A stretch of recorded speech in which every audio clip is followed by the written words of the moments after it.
तो मेरे स्वीट और प्यारे पाकिस्तानियों, क्या हालात है। सीरीज 4-1 हो चुकी है और ना पूछो कि इन हालात में हुई है।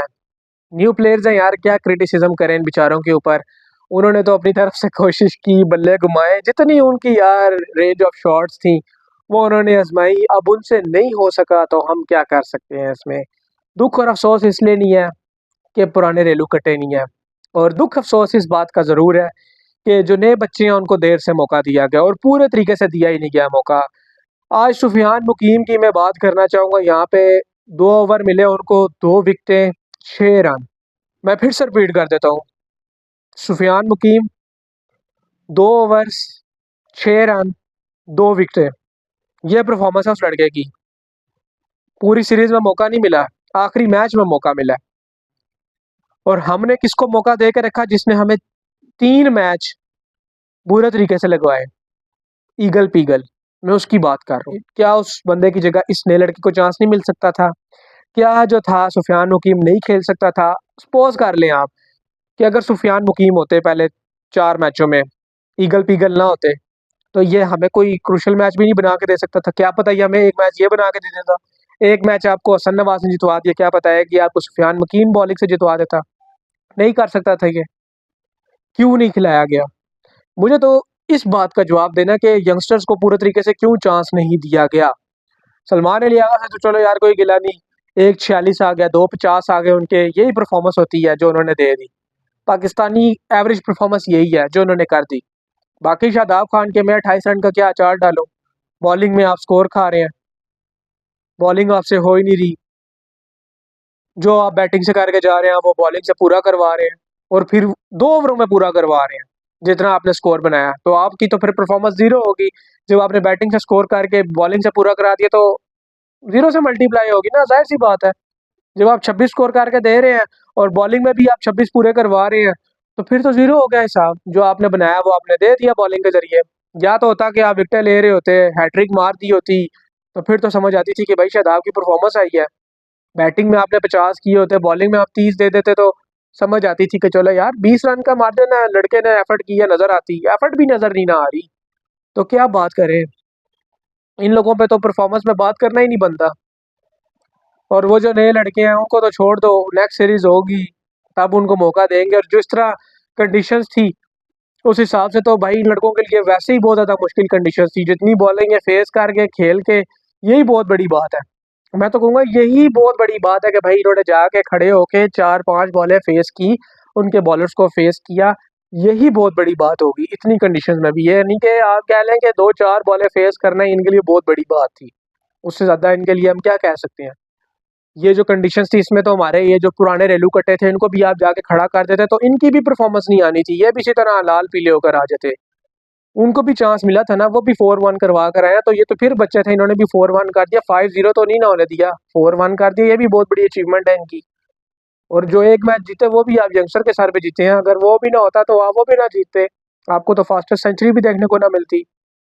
और दूसरी बात यार देखो, मुझे तो एक चीज़ ये नहीं समझ आती कि जब हमारी टीम किसी पिच पे जाके पहले बॉलिंग करती है तो वो बैटिंग पिच बन जाती है, जब ये लोग आगे किसी जगह पे पहले बैटिंग करते हैं तो वो बॉलिंग पिच बन जाती है।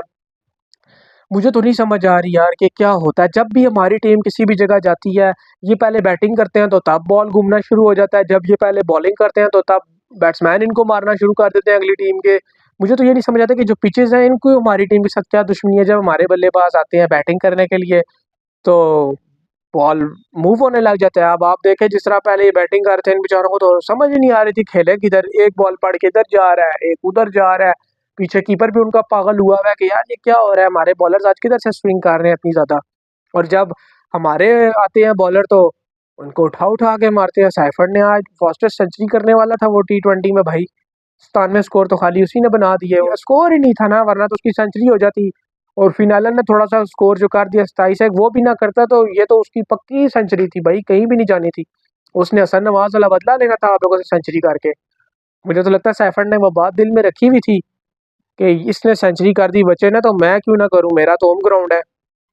उसने भी अपना फिर बदला लेना था।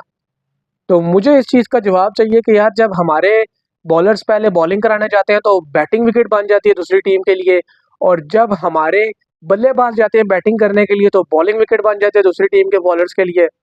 और हमारे बल्लेबाज अधमुए होके लाल पीले होके वो जा रहे होते हैं, बॉलर्स हमारे जाते हैं तो उनको एक ओवर में 18-18 स्कोर पड़ रहा है, 4 ओवरों में 50-50 स्कोर खा रहे हैं ये लोग। अभी लोग होंगे बैठे होंगे चूरे तैयार करके नए लड़कों को क्रिटिसाइज करने के लिए। मैंने तो एक पिछली वीडियो बनाई थी 5वें T20 मैच से पहले, तो मैंने तो कहा था कि यार नए लड़कों को सारों को बाहर करो, पुराने रेलू कट्टे ला के डालो टीम में ताकि एसोसिएट टीम बने और बाहर हो।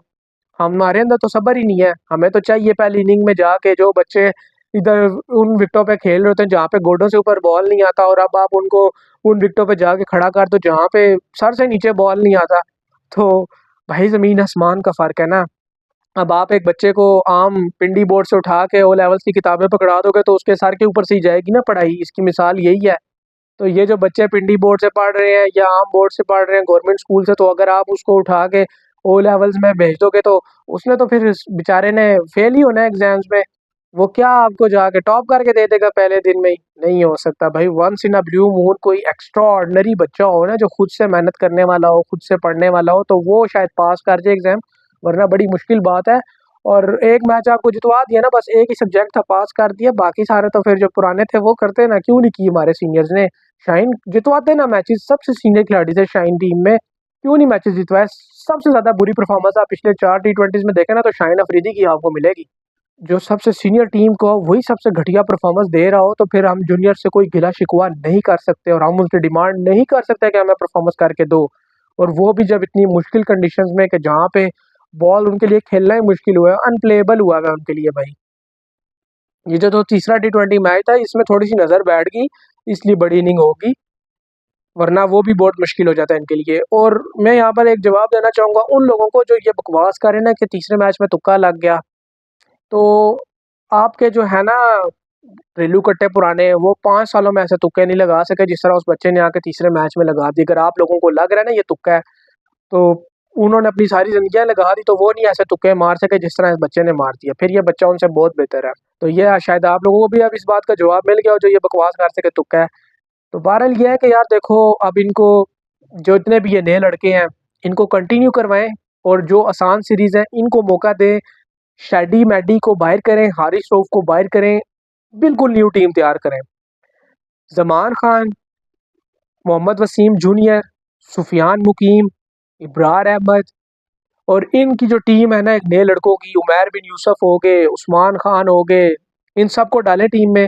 अब्दुल समद हो गए, इरफान खान न्याजी हो गए, और जो ओपनर है आपका हसन नवाज हो गया, हारिस हो गया, मोहम्मद हारिस हो गया, इन सबको कंटिन्यू करें, इन सबको कंटिन्यू करें। कैप्टनसी अगर आप चेंज करना चाह रहे हैं तो सलमान की जगह आप हारिस को ला सकते हैं। अगर वो नहीं करना, इतना जिगरा नहीं है आप लोगों के अंदर, तो फिर आप सलमान अली आगा को ही कैप्टन कंटिन्यू करवाएं और इनके नीचे जो है फुल फ्लैज एक न्यू टीम दें, और इनको ही आगे जो है बांग्लादेश वाली सीरीज में कंटिन्यू करें। अब मुझे जो है इस टीम के अंदर कोई पुराना रेलू कट्टा नजर नहीं आना चाहिए, किसी भी किस्म का हो, चाहे वो शैडी मैडी हो, चाहे वो टेपिया हो, चाहे वो ईगल पीगल हो, कोई भी नहीं चाहिए। फुल फ्लैश न्यू टीम उतारे, हमें उनसे परफॉर्मेंस चाहिए। जब उनको अपनी कंडीशंस के अंदर खेलने का मौका मिलेगा तो तब पता चलेगा ये कितने पानी के अंदर हैं। जब इनकी अपनी कंडीशंस के अंदर अगर परफॉर्मेंस नहीं आती ना तो फिर हम बात कर सकते हैं कि हाँ भाई अब क्या मसला है, अब तो तुम अपनी कंडीशंस में खेल रहे हो। ऑल्दो मैच भी वो भी उनके लिए डिफरेंट होगा क्योंकि वो भी इंटरनेशनल टीम ही है, लेकिन चलो इतना हम इनको एज नहीं देंगे फिर उस टाइम के। यार देखो अपनी कंडीशंस के अंदर तो एटलीस्ट तुम लोगों को खेलना चाहिए ना, वहाँ पे तो कंडीशंस ही डिफरेंट है न्यूजीलैंड की, तो यहाँ पे तो सिमिलर कंडीशंस है ना, यहाँ पे तो तुमने क्रिकेट खेली है तो यहाँ पे तो परफॉर्मेंस देनी चाहिए। फिर तो हम थोड़ी बहुत बात कर सकते हैं, क्रिटिसिज्म फिर भी इतना ज़्यादा नहीं होगा, लेकिन फिर हम ये बात कर सकते हैं ना कि यार इधर क्यों नहीं परफॉर्मेंस आ रही, क्योंकि कंडीशंस अब वैसी हैं। तो उस पर फिर हम थोड़ी बहुत बात कर सकते हैं, लेकिन अभी जो है उनके ऊपर क्रिटिसिज्म करना, बात करना फजूल है। क्रिटिसिज्म इसी चीज़ पे होगा कि पहले इन लोगों को क्यों नहीं मौका दिया इन बच्चों को, और जब दिया है तो इतनी मुश्किल कंडीशंस में क्यों दिया है, और जब दे दिया तो फिर पूरे तरीके से दो उनको मौका। उन पे फिर क्रिटिसिज्म और बातें ना करो, मुंह को ज़रा दिनों के लिए सी लो। जब थोड़ा सा गुजर जाएगा, 3-4 सीरीज गुजर जाएंगी, फिर इन सारों की परफॉर्मेंस जो है ना उसको इकट्ठा करके सामने रख के फिर बात होगी। एक परफॉर्मेंस की बेस पे, 3-4 मैचेस की बेस पे अपनी बात कर सकते हैं। Simple is that. बाकी अभी देख लेंगे, नेक्स्ट सीरीज अभी ओडीआई आने लगी है तो हमारे पुराने जो रेलू कट्टे हैं वो क्या हमें परफॉर्मेंस देते हैं, क्योंकि न्यूजीलैंड की अभी भी फुल फ्लैश टीम तो है नहीं, यही टीम होगी तो हमारी तो फिर फुल फ्लैश टीम होगी। तो अब देखते हैं, अब असल मजा आएगा ओडीआई में कि हमारे जो है पुराने रेलू कट्टे क्या करते हैं। अब जो होगा ना सही जोड़ पड़ेगा, जो उनके हामी हैं और जो हम हैं, अब इन लोगों के दरमियान जो होगा ना सही जोड़ पड़ेगा कि अब देखते हैं कि ये क्या परफॉर्मेंस करके देते हैं। हम ये नहीं चाहते कि ये हारे, या तुम लोगों की तरह नहीं हम गिरे हुए कि हम इनकी हार का वेट करेंगे। ना ना ना ना, सवाल ही पैदा नहीं होता। हम तो चाहते हैं जीते, मैं तो दुआ कर रहा हूँ अल्लाह करे कि ये लोग जीते, ओडीआई सीरीज जीते, T20 सीरीज का गंद उतारे। और उनका फर्ज है, वो सीनियर है, वो बदला लें T20 सीरीज का, इनसे बदला लें। हमारी तो गलती नहीं है ना, वो अपनी BC टीम खिला रहे हैं, तुम्हारी तो फुल फ्लैश टीम है। जाओ हराओ उन्हें, T20 सीरीज का बदला लो, परफॉर्मेंस दो। बस हमें तो परफॉर्मेंस चाहिए, हमें तो और कुछ नहीं चाहिए। परफॉर्म करके दें, अच्छी बात है, हम तो खुश होंगे। लेकिन अगर नहीं आएगी तो फिर इनके हामियों का हम लोग सही मक्कू ठपेंगे, जो कह रहे थे कि इनको T20 सीरीज से क्यों बाहर किया, जिनको मिर्चें लगी हुई थी। बात अब ओडीआई सीरीज पे होगी। बहरहाल यह कि इस वीडियो को यहीं पे खत्म करेंगे। आप लोगों से राय मांगू इस चीज़ के बारे में, इनकी परफॉर्मेंस के बारे में। ज़ाहिर है बुरी है, इसलिए जो भी आप लिखना चाहें कमेंट सेक्शन में इनके हवाले से वो ज़रूर लिखिएगा, अपनी राय का इज़हार ज़रूर कीजिएगा। उससे पहले अगर आप लोग मेरे चैनल में, तो चैनल को सब्सक्राइब करके बेल आइकन को दबाइएगा और वीडियो को लाइक करना ना भूलिएगा। और अगर आप ये वीडियो जो फेसबुक पेज में देख रहे हैं, तो फेसबुक पेज को लाजमी से फॉलो कीजिएगा और वीडियो को लाइक करना ना भूलिएगा। मिलते हैं आप लोगों से नेक्स्ट वीडियो में, तब तक के लिए अल्लाह हाफिज़।